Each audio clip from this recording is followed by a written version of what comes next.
Que aplicações poderíamos tirar dos primeiros 3 versículos de Apocalipse? Nessa primeira parte, logo no início do livro, nesse primeiro trecho, nós temos aqui uma informação sobre o conteúdo do livro, sobre quem é o emitente, quem é o destinatário, algo sobre o assunto do livro. Então parece que não há muito o que tirar em termos de aplicação, mas na verdade toda a palavra de Deus ela é útil para nos tornar crentes melhores. Então basta que olhemos com mais atenção para podermos extrair ensinos e benefícios para a nossa vida. Você agora vai parar esse vídeo, fazer a sua oração, pedindo a Deus iluminação do Espírito Santo para entender tudo aquilo que eu vou falar aqui. Aí você volta para o vídeo e vamos continuar o nosso estudo. Pois bem, no versículo 1, nós temos logo a apresentação do assunto. Do que se trata o Apocalipse? É uma revelação de Jesus Cristo. Como nós vimos, a palavra Apocalipse quer dizer revelação. Então, é uma revelação de Jesus Cristo. Uma revelação que lhe foi dada pelo Pai. Isso já começa a nos trazer uma lição aqui. Jesus Cristo, ele não é alguém que já terminou o que tinha de fazer por nós. Muitas pessoas pensam que porque Jesus já veio, já morreu no nosso lugar, já ressuscitou, já conquistou a vitória, que Jesus não está mais interessado, talvez, em fazer alguma coisa por nós, porque ele já fez o que deveria ter feito, mas a verdade é que a missão do Cristo, a missão do Messias, não terminou ainda. Nós sabemos que ele, à direita do Pai, está intercedendo por nós, mas mais do que isso, nós vamos ver aqui que Jesus, ele no decorrer da história, vai sempre se manter no controle de tudo, direcionando todas as coisas para a consumação, para a glorificação do seu povo, para a derrota dos inimigos de Deus. Então, essa revelação de Jesus Cristo que Deus lhe deu foi uma palavra final no encerramento do cânon bíblico, daqueles livros da Bíblia que são considerados inspirados por Deus, uma palavra de esperança. Em primeiro lugar, a revelação não acabou ainda. A revelação ela se fecha com uma palavra de esperança, com uma palavra de consolo, com uma palavra de certeza de que Jesus Cristo não está quieto. Nós vamos ver aqui desde o começo desse livro, a gente já vai observar que Jesus ele está no meio da sua igreja, está sempre ao nosso lado, está atento a tudo que acontece e não nos deixa desamparados. Então, revelação de Jesus Cristo que Deus lhe deu para mostrar. Nós vamos mostrar aos seus servos as coisas que em breve devem acontecer e que ele, enviando por intermédio do seu anjo, notificou ao seu servo João. Então, João, eu já comentei que João foi o apóstolo que morreu, talvez o único que tenha morrido de morte natural, morreu de velhice com quase 100 anos de idade, e mesmo assim nós vemos João sendo útil ao reino de Deus, já bem velho, bem idoso, o que nos traz mais uma aplicação. Enquanto muitos crentes aí às vezes não se incomodam por serem crentes de banco, crentes que ficam na igreja só acompanhando o culto, vendo as programações da igreja, mas não contribuem com nada, não trabalham na obra do Senhor, não fazem absolutamente nada a serviço de Deus. Nós vemos aqui João, já no fim de sua vida, 90 e tantos anos, sendo útil à obra de Deus. João, com quase 100 anos de idade, nos traz a última revelação da palavra de Deus, da Bíblia, do Novo Testamento, o livro do Apocalipse. Ele foi preso porque havia pregado, testemunhado de Cristo, então ele já estava em atividade, não é uma coisa que de repente apareceu para ele agora, mostrar, falar sobre o livro, não, ele já estava trabalhando para Cristo, estava testemunhando, foi preso por isso e agora Cristo vai lhe dar a mensagem do Apocalipse. Então não importa qual é a sua idade, você sempre vai ter uma utilidade no reino de Deus. Agora, é preciso que se prontifique a fazer isso. É preciso que ofereça o seu serviço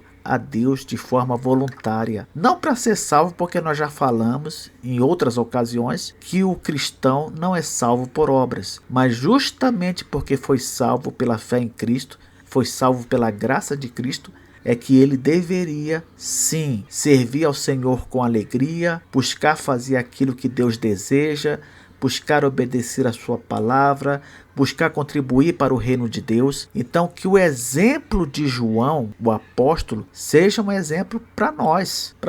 Não importa a idade, ele serviu Jesus literalmente até morrer. E o crente, o cristão, enquanto ele estiver vivo, ele também tem que estar servindo a Cristo, tem que estar servindo a Deus. Então, por isso que o versículo diz: enviando por intermédio do seu anjo, notificou ao seu servo João, que é um servo útil, está ali pronto para trabalhar. Mas está com uma idade muito avançada, não importa, está sempre pronto para trabalhar. E aqui diz que João atestou, ele confirmou a palavra de Deus e o testemunho de Jesus Cristo. João, ele garante, como escritor do Apocalipse, ele é como se estivesse dando a palavra dele, que realmente tudo o que acontece aqui nesse livro, tudo que é descrito, ele atesta que ele pessoalmente é uma testemunha disso. Ele atesta que ele realmente recebeu a mensagem, que ele realmente recebeu um anjo que veio lhe orientar a respeito dessa mensagem, e ele também teve contato com Jesus Cristo. Ele confirma tudo, porque João foi uma testemunha ocular. Os apóstolos, na verdade, todos eles foram testemunhas oculares de Cristo. Eles tinham autoridade também porque eles pessoalmente se relacionaram com Cristo. O apóstolo João não foi diferente. Foi uma testemunha ocular. No fim de sua vida, com esta última revelação do Apocalipse, ele também pode dizer: eu sou testemunha, continuo testemunha ocular de tudo que se passou comigo, da mensagem que eu recebo, das orientações, tudo. Sou uma testemunha ocular de tudo isso. E quando nós vemos alguns apóstolos hoje em dia, algumas pessoas que se dizem apóstolos, mas que não tiveram qualquer contato pessoal com o Senhor Jesus Cristo, que diferença para os apóstolos do passado. Os apóstolos do passado, essa é uma lição que não deve ser ignorada. Os apóstolos do passado, todos eles tiveram um contato pessoal com nosso Senhor e Salvador Jesus Cristo. Tanto aqueles apóstolos do colégio apostólico, quanto os chamados apóstolos tardios. Por exemplo, Tiago, irmão biológico de Jesus, e Paulo, o apóstolo Paulo, que também é um apóstolo tardio, porque foi chamado depois. Mas tanto Tiago quanto Paulo tiveram contato pessoal com o Senhor Jesus Cristo. Foram comissionados pessoalmente por ele e por isso podiam ser chamados de apóstolos. Uma pessoa hoje que se diz apóstolo, ela está faltando com a verdade simplesmente porque para ser um apóstolo tem que primeiro ser alguém comissionado pelo próprio Senhor Jesus pessoalmente. Além disso, a missão do apóstolo, ela já se cumpriu. Qual era a missão do apóstolo? Era lançar o fundamento para a igreja que surgia no Novo Testamento, e esse fundamento já foi lançado por eles. Onde? Nos escritos do Novo Testamento. Não há necessidade de um apóstolo novo hoje, porque o que um apóstolo tem de fazer já foi feito.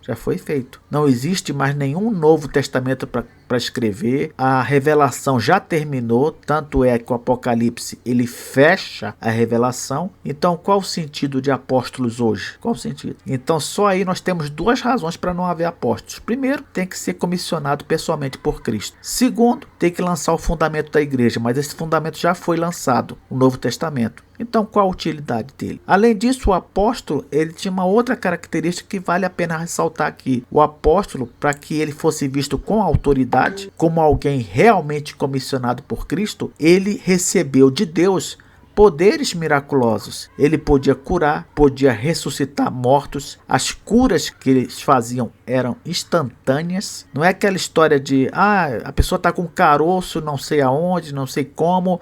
A pessoa está com um tumor que ninguém vê e aí vai lá o outro e cura. Não é isso não. Na época lá dos apóstolos, eram cegos que passavam a ver, eram coxos que passavam a andar, eram curas instantâneas. Os apóstolos faziam isso. E os apóstolos de hoje? Eles fazem isso também? Eles são operadores de milagres? Então, só esse início aqui de Apocalipse já traz várias aplicações para nós. João termina no versículo 3: bem-aventurados aqueles que leem e aqueles que ouvem as palavras da profecia. Ou seja, é feliz aquela pessoa que lê o Apocalipse com atenção, ou que ouve o Apocalipse e guarda o que o Apocalipse diz. Como assim guarda, professor? Observa, guarda no seu coração, na sua mente, pensa naquilo que leu, reflete sobre o conteúdo do livro. Por quê? Por que uma pessoa dessa é feliz? Porque ela está sendo informada sobre coisas que realmente vão acontecer. E se ela foi informada antes, é porque Deus quer nos preparar para que, quando vier a acontecer, não sejamos pegos de surpresa. Então, feliz é aquele que sabe com antecipação o que vai acontecer, porque pode se preparar de maneira adequada. Então, uma aplicação final que nós podemos tirar desse trecho é que tudo aquilo que nós vamos estudar aqui deve ser visto com atenção, com seriedade, deve ser meditado e principalmente deve servir de preparo para quando as coisas acontecerem, quando começarem as perseguições, quando começarem a se levantar inimigos contra os crentes, contra os cristãos, contra o povo de Deus, aí sim você vai ver a utilidade do livro de Apocalipse para a sua vida. Que Deus nos abençoe. Amém.